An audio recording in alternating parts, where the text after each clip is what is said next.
Hello students, good morning again. Class 6 व 7 के combined session को लेकर मैं मनोज गांधी चैनल पर फिर से हाजिर हूँ तथा Vidya Vihar senior secondary school Bakliya की तरफ से आप सभी बच्चों का चैनल पर हार्दिक स्वागत करता हूँ। पिछली क्लास में हमने भाजकता के नियम के बारे में डिस्कशन किया। आज हम एलसीएम यानी लसप या लघुत्तम समापवर्तक व एचसीएफ यानी महत्तम समापवर्तक इसके बारे में चर्चा करेंगे। ठीक है प्यारे बच्चों, तो सबसे पहले हम लेते हैं एलसीएम यानी लघुत्तम समापवर्तक या जिसको शॉर्ट में अपने लसप कहते हैं। लघुत्तम समापवर्तक कैसे ज्ञात करना है, क्या चीज है, तो ध्यान में रखिए कि लसप व महसप जब भी ज्ञात करना होगा तो कम से कम दो संख्याएं होगी, जैसे 12 और 22, 12 और 16। ठीक है प्यारे बच्चों, 10 और 14, 10 और 24, यानी कम से कम दो संख्याएं होगी तभी लसप और तभी एचसीएफ यानी महसप ज्ञात होता है। इकलौती संख्या का लसप महसप अपने नहीं देते।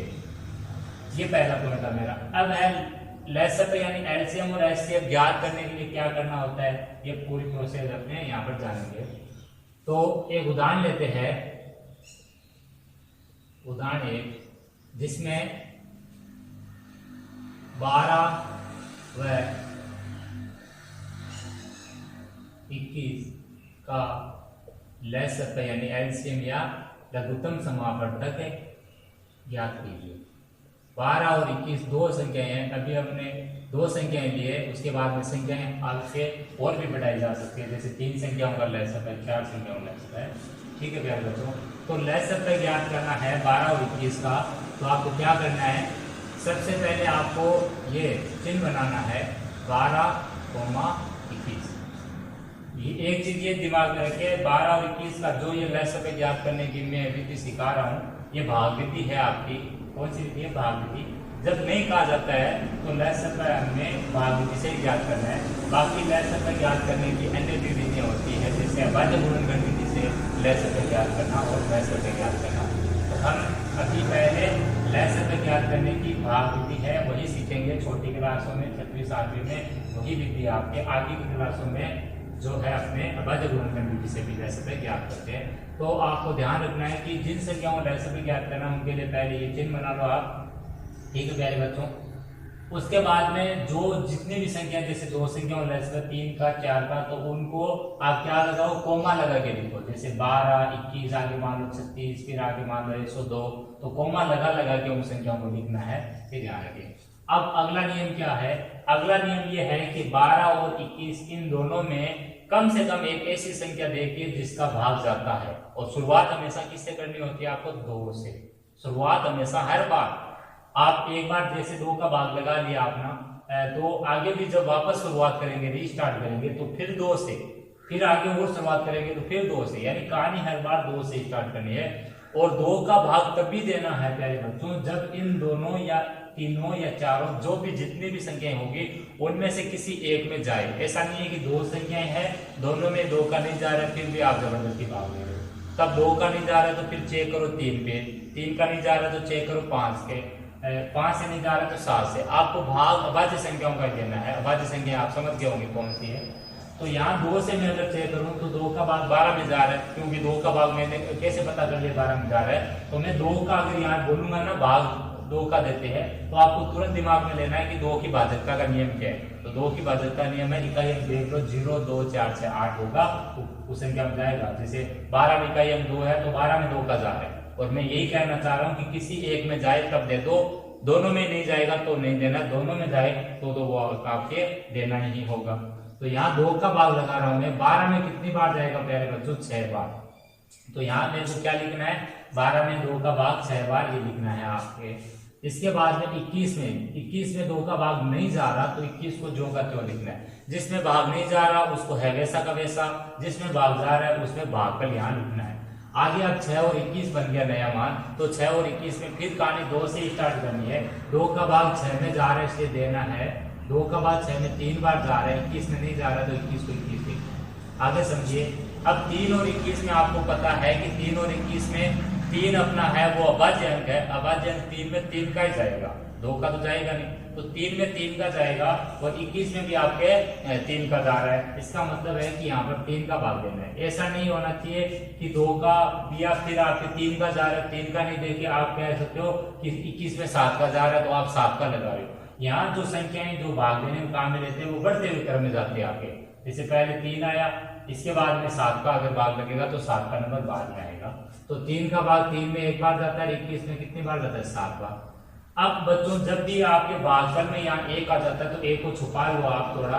अब आपको जो दिख रहा है उसी में भाग लगाना है। जैसे 7 दिख रहा है तो 7 में लगाना है, 9 दिख रहा है तो 9 में लगाना है, जो भी है आपका उसमें भाग लगाना है। उसमें जैसे 6 आता तो 6 में तो 2 का लगता, 9 आता तो 3 का लगता, 7 है 7 अभाज्य है तो अभाज्य में हमेशा के लिए याद कर लो अभाज्य में खुद का ही भाग जाता है, दूसरी संख्याओं का भाग नहीं जाता।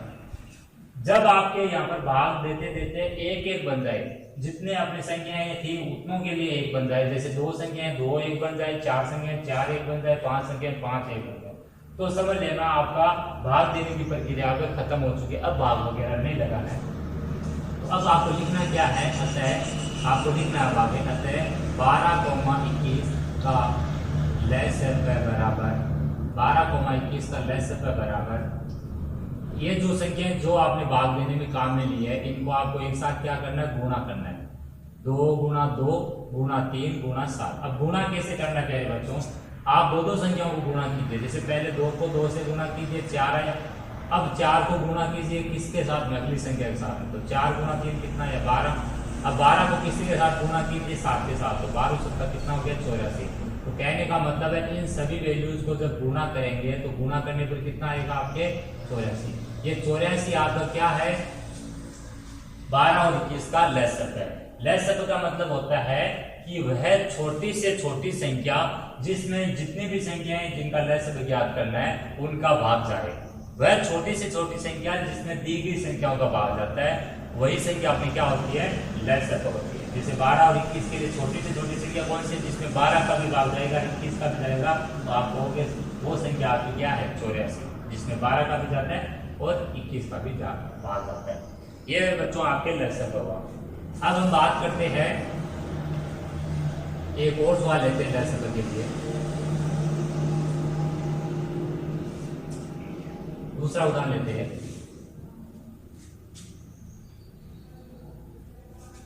जैसे आपके मान लो कह दिया कि 3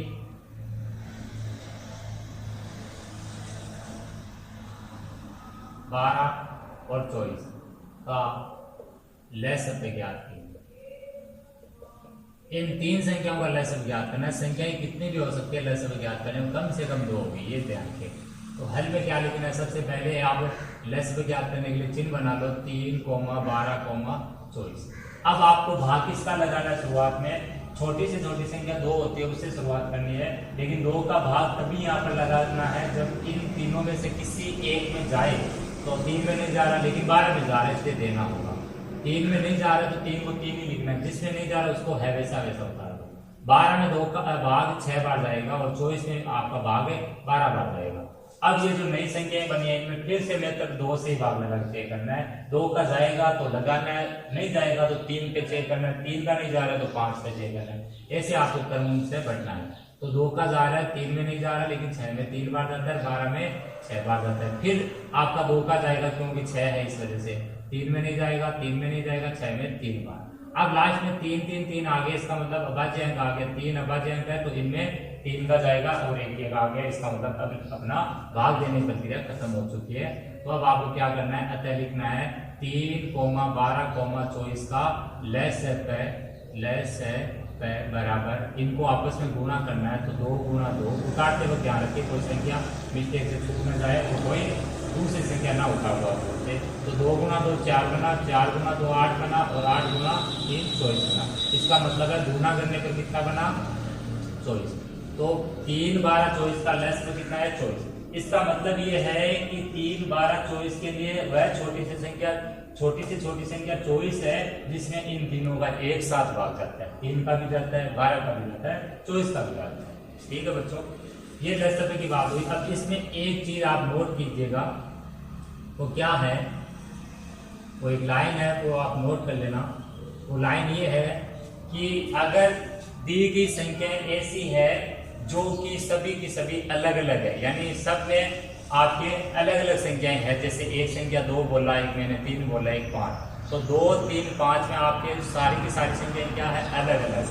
ठीक है प्यारे बच्चों, तो अगर संख्याएं अलग अलग है, या यूं कह लो जो संख्याएं है वो आपकी अभाज्य संख्याएं, अगर संख्याएं अलग अलग है या अभाज्य संख्याएं है, तो आपके ध्यान रखना कि उनका जो लसप का मान होता है वो हमेशा उन दी गई संख्याओं का गुणनफल का मान होता है। तो आप नोट करके लिख लो, यदि दी गई संख्याएं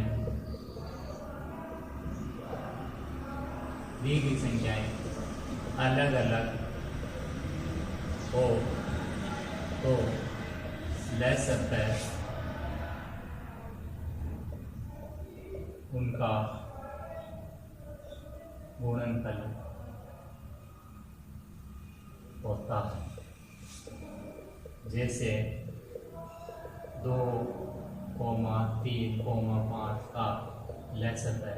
यहाँ 2, 3, 5 सारी अलग अलग संख्याएं हैं। 2 का बाद 2 में जाएगा लेकिन 3, 5 में नहीं जाएगा, 3 का बाद 3 में जाएगा बाकी में नहीं जाएगा। यानी ऐसी संख्याएं हैं जिनमें खुद का भाग जाता है, बाकी अन्य का नहीं जाता है। जैसे 2 का देंगे तो 2 में जाएगा, 3, 5 में नहीं जाएगा। अगर 2, 6, 5 होता तो 2 में भी जाता, 6 में भी जाता, तो वो अलग चीज है।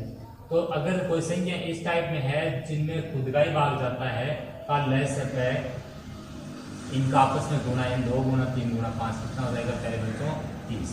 तो 2, 3, 5 का लसप कितना आ गया आपका, 30 आ गया। अब हम बात करते हैं मैसप यानी एचसीएफ। मैसप क्या होता है बच्चों, मैसप ज्ञात करने के लिए आपको क्या करना होगा वो समझिए। उदाहरण लेते हैं,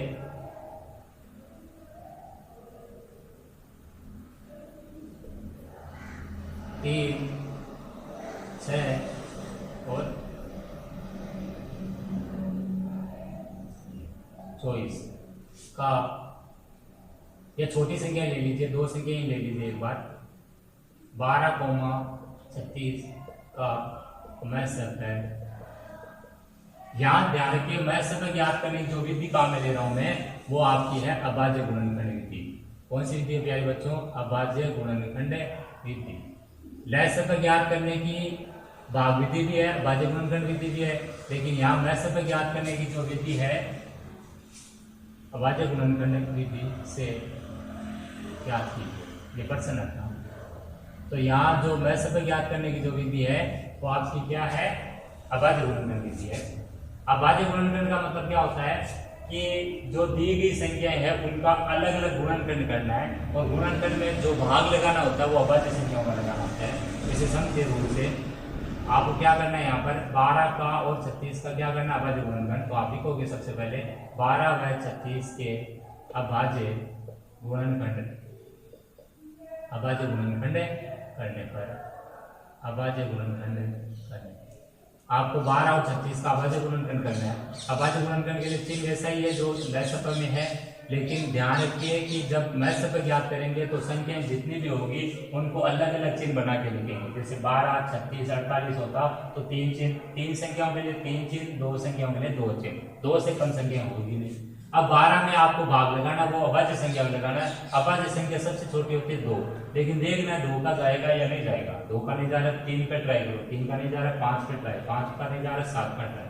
तो 12 में 2 का भाग 6 बार जा रहा है, 6 में 2 का भाग 3 बार जा रहा है, 3 में 3 का जाएगा 1 बार, 1 आ जाता है तो अभाज्य गुणनखंड खत्म हुआ माना जाता है।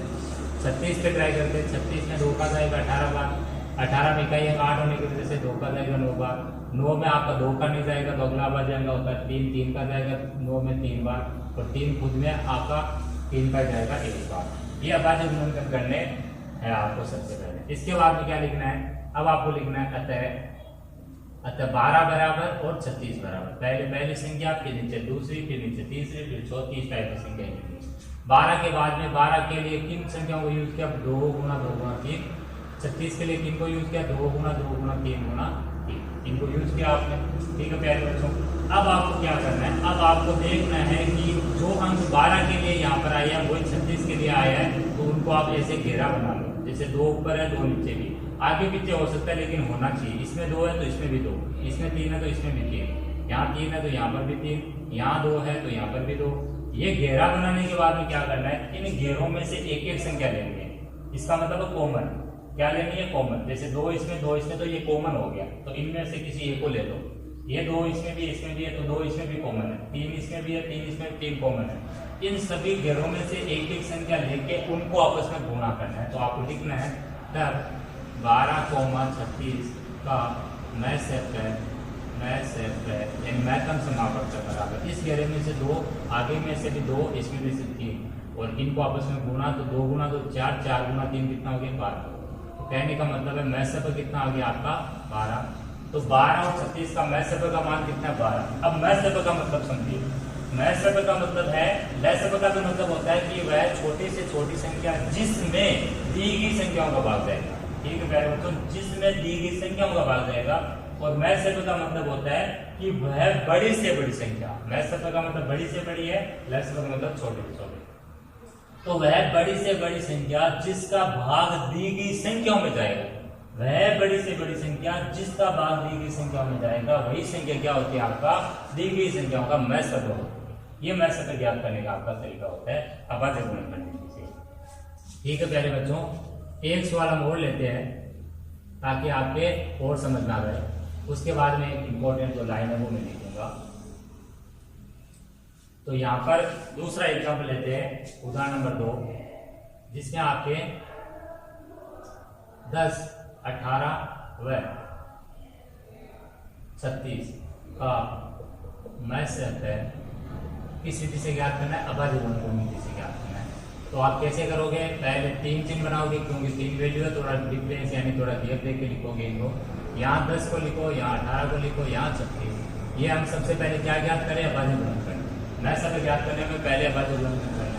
10 में 2 का भाग जाएगा, इकाई अंक 0, इस वजह से 5 बार 5 अभाज्य अंक है। अभाज्य अंक आपके पहचानो पहले उसको, और उसमें खुद का ही भाग लगाना है। इंपॉर्टेंट पॉइंट बोल रहा हूँ मैं यहाँ पे। 2 का भाग 18 में 9 बार जाएगा, 9 में आपका भाग 3 बार जाएगा, 3 बार 3 में 3 का 1। फिर 36 में 2 का भाग 18 बार, और 18 में 2 का भाग 9 बार, 9 में 3 का भाग 3 बार, 3 में 3 का भाग 1 बार। अब क्या लिखना आपको प्यारे बच्चों, इसको एक्स्ट्रा थोड़ा समय उठा रहा है से। अब आपको लिखना है, अतः संख्याओं को लिखना पहले 10 के नीचे 18 के नीचे 36, बराबर का चिन्ह यूज कीजिए। 10 को लिखोगे 2 गुना 5, 36 को लिखोगे 2 गुना 3 गुना 3, और 36 को 18 को लिखा 2 गुना 3 गुना 3, और 36 को लिखोगे 2 गुना 2 3 गुना 3, ये आप लिखोगे। अब देखिए यहाँ घेरा बनाया। अब घेरे में आपके 3 संख्या तो तीनों में होना चाहिए, 2 संख्या तो दोनों में होनी चाहिए, आगे पीछे नहीं हो सकती।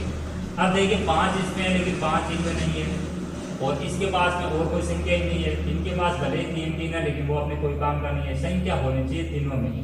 तो कहने का मतलब है कि यहाँ पर जो आपके 10, 18, 36 है, तो इनके लिए बड़ी से बड़ी संख्या केवल एक ही नजर आ रही है, और वो कौन सी नजर आ रही है प्यारे बच्चों, वो है 2। तो आप लिखोगे तब 10, 18, 36 का मैथम बराबर कितना बना आपका 2।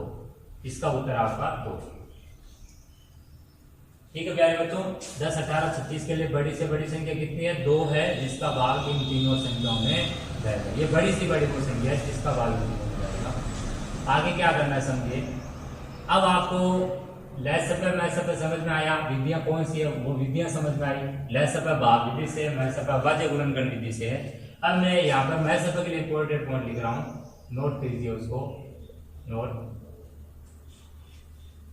यदि दी गई संख्याएं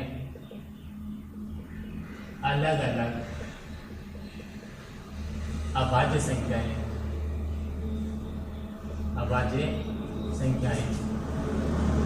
हो तो उनका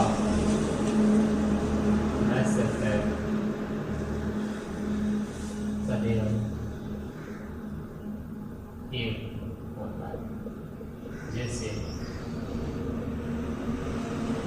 3, 13, 17, 3, 13 या 3, 13, 17 ये अलग अलग अभाज्य संख्याएं हैं। मैंने क्या लिखा है, यदि दी गई संख्या अलग अलग अभाज्य संख्याएं 3, 13, 17 अलग अलग है ना, आपके अलग अलग अभाज्य संख्याएं है, तो इनका मैथम 0 नहीं होगा, इनका मैथम कितना आ जाएगा 17। तो आप लिख सकते हो, अतः 3,13,17 का मैसक है बराबर कितना 1। आपको उत्तर में 0 भी दिखाई देगा, लेकिन आप 0 नहीं करोगे जब तब सदा में ऐसा सवाल पूछा जाता है। आप मैसक का उत्तर कितना बताओगे 1। ठीक है प्यारे बच्चों, ये लैसक मैसक की बात हुई, इंपॉर्टेंट टॉपिक है। इसके सवाल मैं और आपके भेजूंगा ग्रुप में, तो उनको आप हल करोगे। पहले इनको अच्छे से जितना ये वीडियो में है उनको समझो चीजों को। आज की इस क्लास को यहीं पर विराम देते हैं। धन्यवाद।